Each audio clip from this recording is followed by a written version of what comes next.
Olá, bem-vindo ao canal. Você não sabe como eu fico feliz que você esteja aqui comigo. E eu gostaria que você visse esse vídeo até o final. Na verdade, esse canal e os vídeos que eu tenho postado aqui é uma forma de atingir pessoas, de dar às pessoas um pouco daquilo que eu sei. E também expressar aquilo que eu penso. Você sabe o que é um quinta coluna? Pois é. A lição dessa semana, a lição número 6 do nosso guia de estudos sobre o livro de Josué, ela fala de uma situação onde nós encontramos um quinta coluna. O que é quinta coluna? De onde vem esse termo? Porque quinta coluna para nós hoje é um traidor, é aquela pessoa que usou de ardis, que não foi sincero e que acabou prejudicando os companheiros, aqueles que estavam dentro da cidade, dentro de uma empresa, dentro de uma família. Fulano é um quinta coluna. Talvez você nunca tenha ouvido essa expressão, mas essa expressão vem da Guerra Civil Espanhola, que se desenvolveu de 1936 a 1939. Foi uma guerra terrível, morticínio, entre ideologias, entre a esquerda socialista e a direita do general Franco. E o general Franco tinha um dos seus companheiros, era o general Emílio Mola.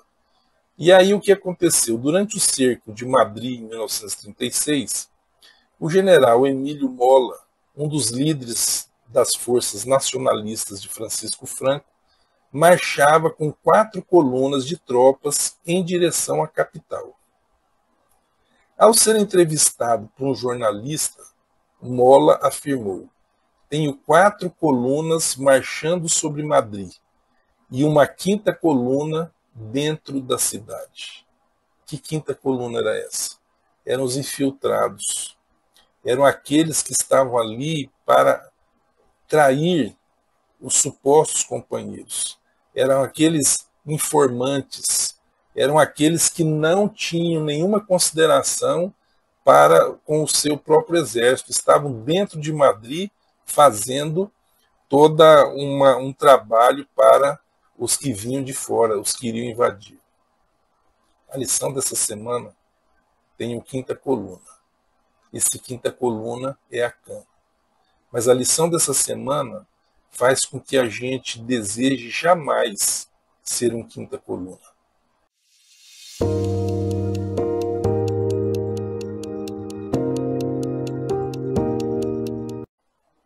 Como base do estudo dessa semana, eu creio que nós precisávamos de refletir um pouquinho sobre o pecado da cobiça.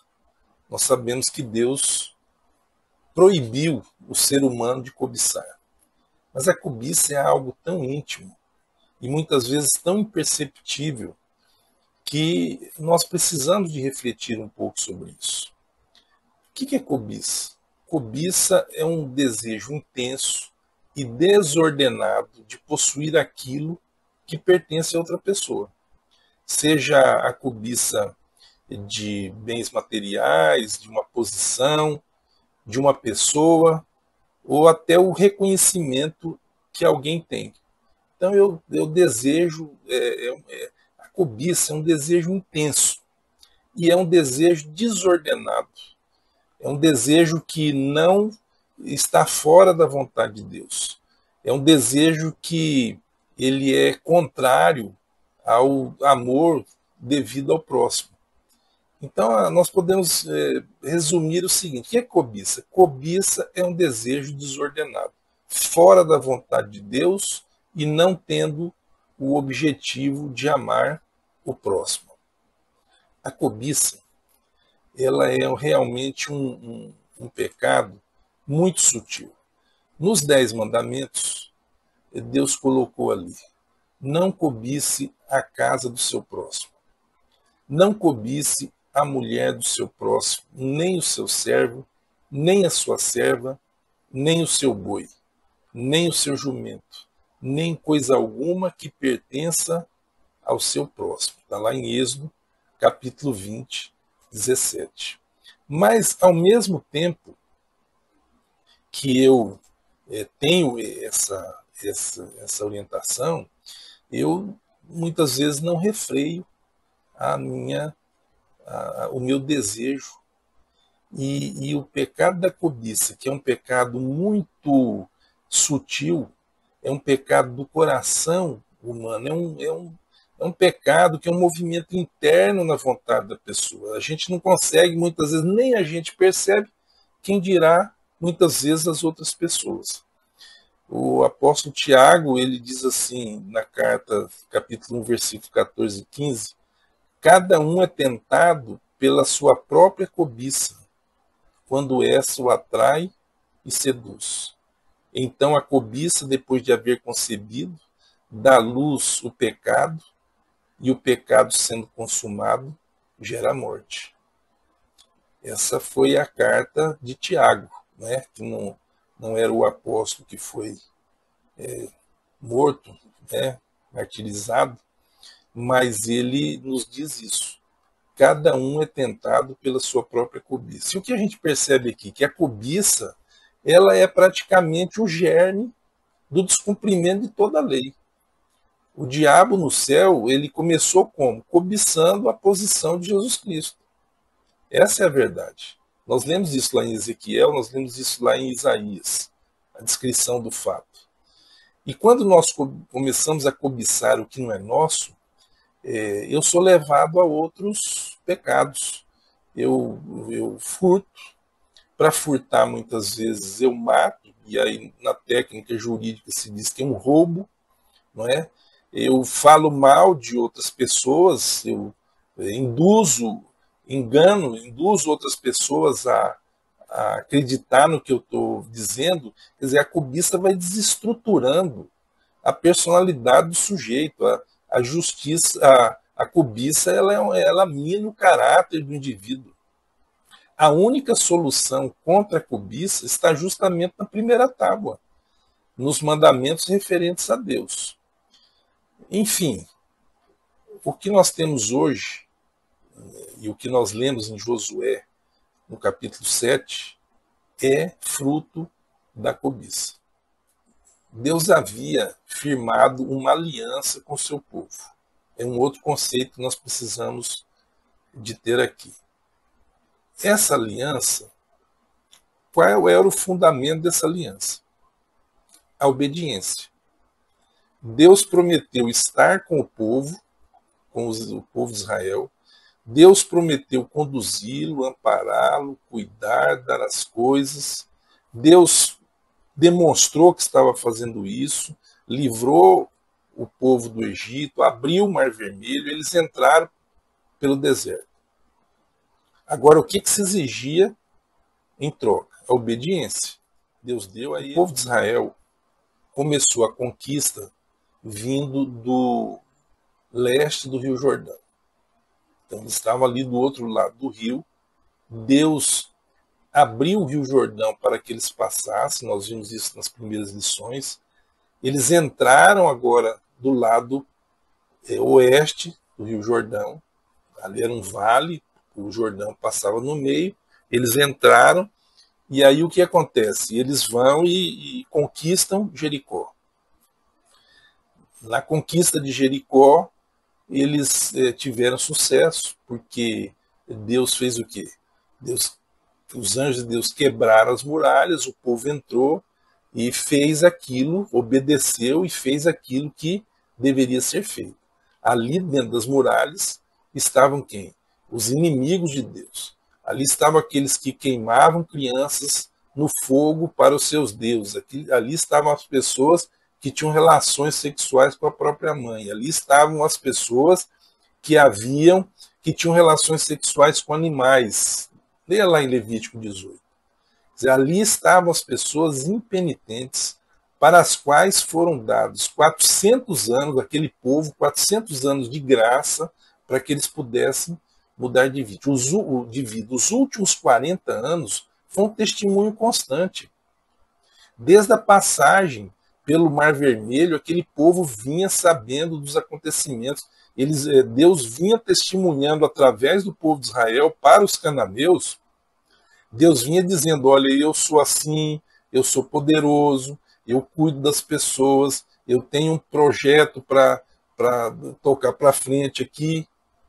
E eles se apegando aos deuses deles, mesmo com os testemunhos, mesmo com as evidências do que eles estavam sabendo que havia ali no deserto, aquele povo habitando o deserto, protegido, tirando água de onde não tinha, tirando comida de onde não tinha. Então eles foram lá e voltaram com a notícia seguinte para Josué. E voltaram a Josué e lhe disseram: não é necessário que vá todo o povo, basta uns 2 ou 3 mil homens para atacar a cidade de Ai. Não fatigue ali todo o povo, porque são poucos os inimigos. Estavam cheios de si. E Josué comprou a ideia de não fatigar o povo. O povo queria um sossego. Uma conquista de uma cidade, nas condições que eles estavam tendo de batalha, era traumático, era um negócio cansativo. Eles, apesar de que Deus é que destruiu as muralhas ali de Jericó, os anjos de Deus demoliram aquilo tudo e eles entraram na cidade, ainda assim a tarefa que eles tiveram foi uma tarefa dramática, traumática, uma tarefa dura. E eles queriam sossego. Uma outra alternativa que os comentaristas fazem é que muitos deles estavam desanimados porque não puderam saquear a cidade de Jericó. Deus não havia permitido que eles se apropriassem de nada que estava dentro da cidade de Jericó. Então, eles não podiam pegar prata, eles não podiam pegar ouro, eles não podiam pegar nenhuma capa babilônica, nenhum objeto de valor. Eles estavam cansados física e emocionalmente, é evidente. E eles tinham a necessidade de aliviar esse sofrimento. E dessa forma, vamos só com 3 mil homens que a gente vai derrotar de forma fácil. Esse tipo de atitude, ele serve para nós hoje de uma advertência. Porque quando nós vamos para a batalha da vida, diz a palavra de Deus que essa nossa luta não é contra sangue e carne, mas é contra os principados e as potestades, contra os dominadores deste mundo tenebroso, contra as forças espirituais do mal nas regiões celestiais. Efésios capítulo 6, versículo 12. Então a gente não calcula o tamanho do inimigo, a gente não calcula o modo da luta, como a coisa vai ser. Então o apóstolo Pedro, ele nos faz uma advertência, 1 Pedro 5,8, sejam sóbrios e vigilantes. O inimigo de vocês, o diabo, anda em derredor, como leão que ruge procurando alguém para devorar. Essas advertências contidas no Novo Testamento, a história que nós estamos vendo aqui, elas são suficientes para que a gente fique esperto na nossa carreira cristã. A parte de domingo tem uma pergunta, e a pergunta é em que sentido, quais foram as causas do que aconteceu, nós vamos contar hoje aqui. Mas uma das causas foi justamente a presunção de Israel, coisa que muitas vezes nós temos sofrido reveses porque nós não oramos, porque nós não reconhecemos que Deus está no comando, porque qualquer sucesso já sobe a nossa cabeça, então nós achamos que cantamos muito bem, tocamos muito bem, pregamos muito bem, administramos muito bem, e quando a gente esquece que é Deus que está no comando das coisas, o resultado pode ser esse aqui que a gente viu na história da conquista de Ai. Eles foram lá com os 3 mil homens, como os espias haviam dito que era necessário, e Josué comprou a ideia. Quando eles foram, os habitantes de Ai, os soldados de Ai, estavam com sangue no olho. Os camaradas saíram de lá armados e eles não eram fracos. Humanamente falando, eles eram muito mais fortes do que o povo de Israel. Podiam ser inferiores em número, mas o próprio fato deles serem pessoas entregues à maldade dava a eles um maior preparo na força física e na guerra. Eram pessoas inescrupulosas, eram pessoas que viviam numa sociedade extremamente competitiva, numa sociedade onde um estava ali para engolir o outro. Então eram homens duros, calcificados pelos pecados, como a gente está vendo aqui nessas lições, não é? Esse pessoal saiu atrás e o povo, os soldados de Israel, os 3.000 saíram correndo. Não aguentaram a ferocidade dos soldados de Ai. E morreram 36 pessoas naquele dia. 36 soldados morreram naquele dia. Os homens, diz o versículo 5 do capítulo 7, os homens dali mataram os 36 deles e perseguiram os outros desde o portão da cidade até as pedreiras, e os derrotaram na descida. E o coração do povo se derreteu e se tornou como água. Para mim, que coração derretido e que virou água era do povo de Jericó, era daquele próprio povo, segundo o depoimento de Raabe, nós vimos aí nas lições passadas. Quando a gente está sem Deus no comando, quando a gente está fazendo as coisas pelas próprias forças, quando vêm as dificuldades intransponíveis, quando vêm as situações impossíveis, então o nosso coração se derrete e se torna como água. E essa é uma escolha que nós temos que estar fazendo todos os dias da nossa vida. Então Josué rasgou sua roupa. E ele se prostrou em terra diante da arca do Senhor, e ele e os anciãos de Israel, e puseram pó sobre a cabeça.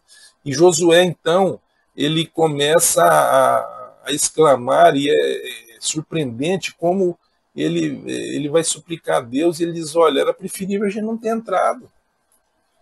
Quer dizer, Josué está passando por cima do milagre da abertura do Rio Jordão. Josué está esquecendo o resultado da batalha ali da batalha de Jericó.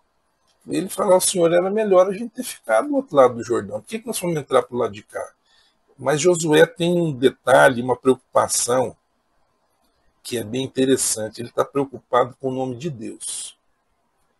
Ele está preocupado com o nome de Deus. E ele diz no versículo 9 do capítulo 7, quando os cananeus e todos os moradores da terra ouvirem isto, nos cercarão e apagarão o nosso nome da face da terra. Mas o nome daquele povo era o nome do seu Deus. Sabe, o povo daquele tempo não diferenciava uma nação dos deuses da nação.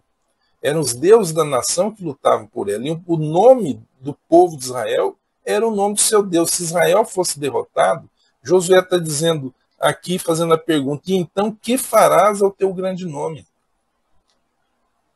Deus não ficou passando a mão na cabeça de Josué e de ninguém ali. Deus, se fosse nos dias de hoje, ele teria dito, Josué, levanta e pedala. Vamos para frente, companheiro. As coisas aqui aconteceram erradas, vocês quebraram a aliança, mas vamos para frente, levanta aí, vamos pedalar, vamos andar, porque ninguém pode ficar parado. Isso é para nós hoje. Às vezes a gente cai, não é? Publicamente, todo mundo ali, o que aconteceu, e as pessoas olhando, o cara é religioso, mas olha aí que está a vida dele e tal, e a gente cai, entra em depressão e acabou. Não. Quando a gente está nessa situação, quando você está lá no fundo do poço, o que Deus diz para você? Levanta e pedala, rapaz, vamos andar, vamos agitar isso aí, vamos mudar, eu tenho a solução para você. Então Deus diz para Josué, levanta, porque você está assim prostrado sobre o seu rosto. E aí Deus deu o diagnóstico de tudo aquilo que havia ocorrido, daquela derrota retumbante que eles haviam sofrido ali em Ai. E ele diz o seguinte, Israel pecou, quebraram a minha aliança, aquilo que eu lhes havia ordenado, pois tomaram das coisas condenadas, furtaram, mentiram e até debaixo de sua bagagem o puseram. Então, Josué e todo mundo ali agora estava sabendo que Israel havia pecado. Olha só interessante, não se sabia ainda quem, mas alguém ou muitas pessoas haviam rompido a aliança com Deus e agora era uma hora em que eles precisavam de renovar essa aliança. Muita gente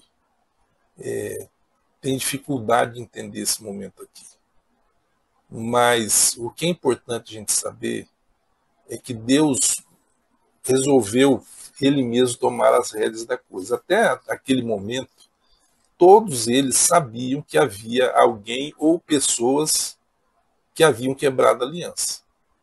Aquele era o momento que se esperava que essas pessoas se apresentassem, dissessem, olha, quem errou aqui fui eu quero pedir perdão, quero me acertar, eu estou aqui, entregava as coisas e eu não sei qual seria propriamente a consequência, mas não seria o que de fato acabou ocorrendo. Deus então falou assim, vamos lançar a sorte. Você vai lançar a sorte sobre as tribos, sobre as famílias, sobre as casas, né? Hoje a gente poderia dizer tribo, clã e tal, e sobre os indivíduos.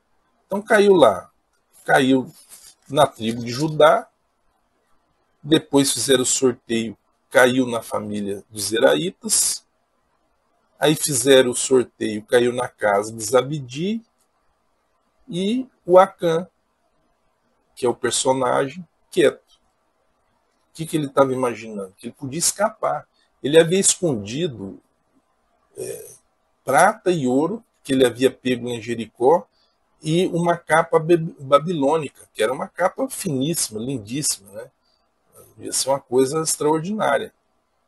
Ele enterrou na barraca dele. E até aí ele estava achando que dava para levar. Mas por quê? Porque ele não tinha arrependido, ele queria aquilo ali. Mesmo diante da tragédia, de toda aquela situação, mesmo diante de Deus estar dirigindo agora um sorteio para chegar nele, ele não abdicou daquilo que ele havia feito. A cobiça era grande demais. E aí, ele poderia ter se arrependido. Mas ele não se arrependeu a tal ponto que quando ele confessa, ele não diz assim, é que eu vi uma capa babilônica, uma maldita capa babilônica que me fez cair, eu estou arrependido. Não, ele falou assim, eu vi uma boa capa babilônica. Mas o coração dele ainda estava naquilo ali. A cobiça havia afastado Acã de Deus. Então, a gente tem dificuldade de entender muitas vezes o que aconteceu, porque Deus mandou que ele fosse queimado, ele foi apedrejado e foi queimado. E a gente pensa assim, puxa, mas como é que fica? Então é verdade, o Deus do Velho Testamento é o Deus da lei, o Deus bonzinho da graça é o do Novo Testamento. O fato de quebrar a aliança, de querer enganar a Deus, de estar dentro do povo de Deus e mentindo para o Espírito Santo, ele não é apenas do Velho Testamento com Acã. No Novo Testamento eu vejo lá Ananias e Safira, da mesma forma. Acã era um homem experimentado. Ele provavelmente, ou com quase toda certeza, Acã nasceu no Egito. E ele era daqueles que, quando ocorreu lá o problema em Cades Barneia, ele tinha menos de 20 anos. Então, com certeza, Acã era uma criança na passagem do Mar Vermelho. E agora ele estaria com 45 ou 60 anos de idade aproximadamente. Um homem nessa idade, especialmente naquele tempo, os filhos dele já eram adultos. E o que nos é dito é que a família que foi executada junto com Acã participou também, ou por omissão ou até mesmo por ação. E essa associação dos familiares de Acã com ele é que levou à destruição da família toda. Agora, quais foram então as razões do fracasso? A desobediência de Acã e a presunção de Israel. Isso nós estamos. Um outro ponto importante ainda explicando a situação dos familiares de Acã, é que nós somos chamados a atenção para a passagem de Deuteronômio 24:16. E ali diz o seguinte: os pais não serão mortos por causa dos filhos, nem os filhos serão mortos por causa dos pais. Cada um será morto pelo seu próprio pecado. Mas eu leio no comentário bíblico adventista o seguinte: os seres humanos são responsáveis não só pelos pecados que eles mesmos cometeram, como também por albergar um ímpio ou ocultar uma informação que pudesse ajudar aos responsáveis por administrar a justiça. Então, a morte da família de Acã, não somente dele, revela que eles também participaram do pecado, ou por ação ou por omissão. Eles estiveram juntos no mesmo propósito. E a lição que nós tiramos também dessa experiência de Acã, ela tem um reflexo que nós podemos avaliar na nossa vida hoje. Então, eu quero citar aqui um texto de Ellen White sobre esse assunto. Pelo pecado de um homem, o desprazer de Deus repousará sobre sua igreja, até que a transgressão seja descoberta e removida. A influência que mais temida deve ser pela igreja não é a dos francos oponentes, incrédulos e blasfemos, mas dos que incoerentemente professam a Cristo. Estes são os que impedem as bênçãos de Deus de virem a Israel e acarretam fraqueza ao seu povo. Quando a igreja se acha em dificuldade, quando existem a frieza e o declínio espiritual, dando ocasião a que os inimigos de Deus triunfem, então, em vez de cruzar os braços e lamentar sua infeliz condição, investigue os membros se não há um Acã no acampamento. Com humilhação e exame de coração, procure cada qual descobrir os pecados ocultos que excluem a presença de Deus. Antes até de querer saber do pecado alheio, o importante é que a gente possa perceber o próprio pecado e até que ponto nós estamos impedindo que as bênçãos de Deus se derramem sobre o público, sobre os companheiros, sobre a igreja. Deus não pode fazer prosperar uma família, Deus não pode fazer prosperar um povo que se diz pelo seu nome, uma família que se diz de Deus, uma igreja que se diz de Deus. Deus não vai poder prosperar isso aí havendo pecado dentro do ambiente. Então nós temos que ter consciência disso. Isso me deixou assim impactado nessa lição. Porque a gente lê a Bíblia, mas de repente algo chama a atenção do risco. Por isso é que nós temos que estar em oração uns pelos outros, intercedendo, admoestando. Isso é o que o apóstolo Paulo fala no Novo Testamento. Nós temos que estar admoestando, falando uns com os outros, orando uns pelos outros, para que essa experiência de Acã não se repita dentro da igreja, da nossa congregação, da nossa família, né? Mas a gente, examinando a si próprio, é o momento que Deus nos dá para arrependimento. Olha a situação do Acã, o que o autor da lição diz aqui na parte de segunda-feira. Em vez de revelar a identidade do transgressor, Deus estabeleceu um procedimento que revela a sua justiça e sua graça. Depois de explicar o motivo da derrota de Israel e pedir a santificação do povo, ele permitiu um intervalo de tempo entre o anúncio do procedimento e sua aplicação, o que deu a Acã tempo para pensar, arrepender-se e confessar seu pecado. Da mesma forma, sua família, se soubesse o que aconteceu, teve a oportunidade de decidir se queria se envolver no encobrimento ou se recusar a ser cúmplices, como os filhos de Corá, que evitaram a destruição ao se recusarem a ficar do lado do seu pai.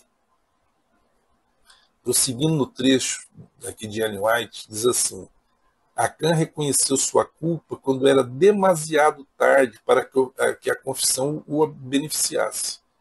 Vira os exércitos de Israel voltarem de Ai, derrotados e desanimados. Contudo, não se apresentou para confessar seu pecado. Vira Josué e os anciãos de Israel curvados em terra, com uma dor demasiado grande para exprimir-se com palavras. Houvesse feito, então, confissão e teria dado alguma prova de verdadeiro arrependimento, mas guardou silêncio. Agora, uma pergunta que é necessário que a gente reflita aqui nessa lição é a seguinte: o pecado individual pode ter repercussões comunitárias? Bom, de alguma forma a gente já disse que sim. A lição é nesse sentido, não é? As consequências daquela batalha foi da prática de um homem e sua família, não passou disso aí. E todo o grupo, toda a nação sofreu. O nome de Deus foi jogado no lixo naquela hora ali perante os amorreus. A gente pode, esse Deus deles é fraco, né? E nós vivemos, eu tenho dito isso aqui, em momentos da história e na sociedade, onde nós fizemos uma caminhada durante milênios. Se você pegar lá nas civilizações antigas, a verdade é que o indivíduo ele submergia na coletividade. Ele era parte de um reino, ele era parte de um Deus, ele vivia em função da comunidade. Os interesses individuais deles eram esmagados pelos interesses da comunidade. Ocorre que o cristianismo, a cruz de Cristo, fez com que o movimento se invertesse e que se pudesse perceber de melhor forma o indivíduo. É importante os direitos, hoje a gente fala em direitos humanos, direitos individuais, a gente trata do assunto, esses direitos individuais, eles são direitos do indivíduo contra a coletividade, eles são direitos da pessoa humana contra o Estado. Então nós hoje reconhecemos esse tipo de direito, mas o problema é que a gente foi afunilando nessa corrida e chegamos ao tempo em que nós nos isolamos, nós somos indivíduos, até mesmo para divertir. O camarada com o celular na mão, ele esquece que existe ser humano, outros seres humanos com quem ele possa conversar, brincar, interagir. Então nós saímos no momento em que o indivíduo era nada, submergido na coletividade, e chegamos a um momento em que o indivíduo se sobrepõe a tudo e a todos. Uma minoria se sobrepõe à maioria sem nenhum equilíbrio. E é necessário que a gente tenha uma noção maior desse equilíbrio, nem tanto a coletividade e nem tanto a individualidade. Então é necessário que a gente volte novamente os nossos olhares para aquilo que é coletivo, que a gente saia do celular da nossa individualidade e que a gente se aproxime de pessoas, que a gente ajude pessoas, que a gente faça as coisas juntos e que a gente viva numa coletividade, como é o nosso caso, uma coletividade cristã, de tal forma que eu me sinta responsável pelo outro e pelo todo. Então, essa lição da semana, quando ela nos coloca de frente o caso de Acã, um cidadão do século XXI, ele tem dificuldade de compreender isso justamente pela nossa mentalidade individualista do século XXI. A gente não concebe como Deus exigiria de uma nação toda alguma coisa pelo pecado de um ser humano só. Nós temos que atingir esse equilíbrio. Na mentalidade hebraica antiga, diferente da nossa visão individualista moderna, havia o conceito de solidariedade coletiva. E isso nos ajuda a entender um pouco dessa lição. Nós precisamos de sair do individualismo para o transcendente. Essa é a caminhada do cidadão do século XXI. Bom, finalmente, para nossa alegria, a gente vê que as coisas podem acabar bem. Terminada toda aquela tragédia, Deus se vira para Josué e diz assim: não tenha medo, nem fique assustado.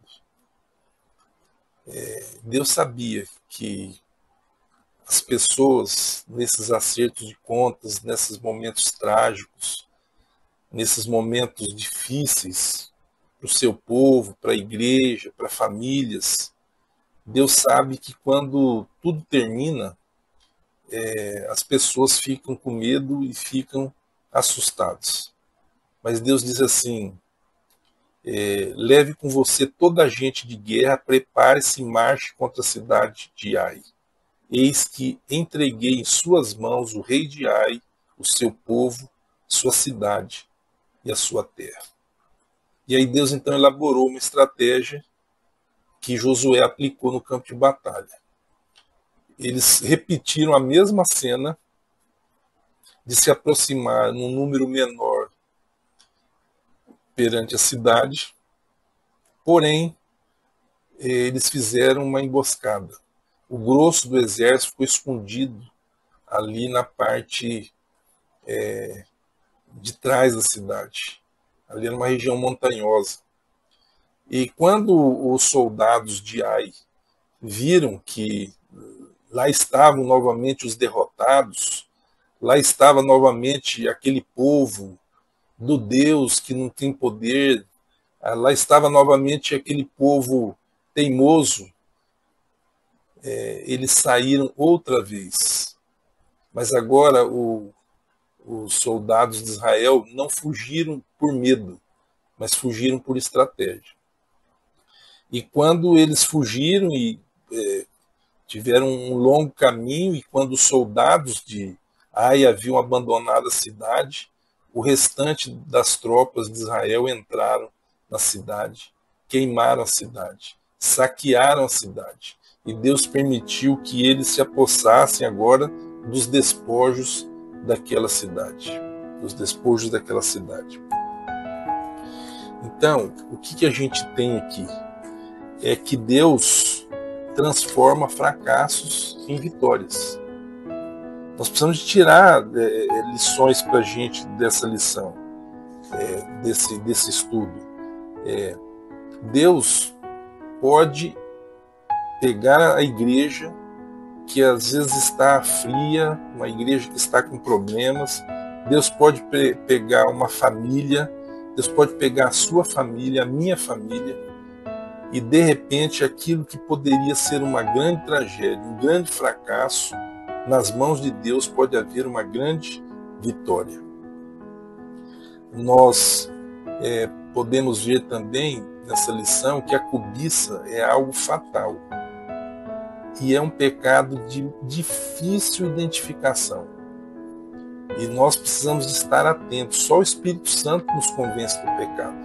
Nós precisamos pedir que Ele nos mostre a cada passo do caminho se eu estou deixando que os meus desejos prossigam de forma desordenada, longe da vontade de Deus e contra o meu próximo. Eu tenho que ter esse cuidado, essa cautela, porque as consequências são trágicas e são terríveis.